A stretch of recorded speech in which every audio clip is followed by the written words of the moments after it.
స్వాతంత్ర్య ఉద్యమం కోసం ప్రాణాలు కోల్పోయిన మహానుభావుల త్యాగాలు ఫలించాలంటే 75 ఏళ్ల స్వాతంత్ర్యాన్ని మనం కాపాడుకోవాలి. ఇదివరకు ఇంగ్లీషు వాడికి వశివయ్యాం, ఇప్పుడు చైనా వాడు అమెరికా వాడు రెండు గ్రద్దల్లా చూస్తున్నారు. అమెరికా వాడేం మనకి ఫ్రెండ్ కాదమ్మా, వాడు పెద్ద గద్ద, వీడు రాబందు వాడు గ్రద్ద, ఇద్దరు ఒకటే.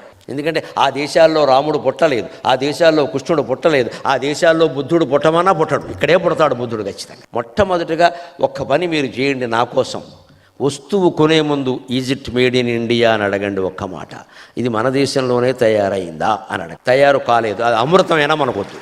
కనీసం 10 మంది దుకాణాలకు వెళ్ళినప్పుడు ఇలా అడుగుతూ ఉంటే అందరూ ఈ మధ్య ఈ విషయం అడుగుతున్నారండి, ఈ విషయం అడుగుతున్నారండి, అడిగేసరికే కదా తెస్తారు ఎవరైనా.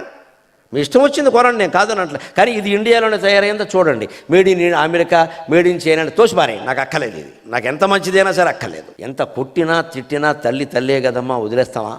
మన దేశం కూడా అంతే, మన దేశం కూడా అంతే.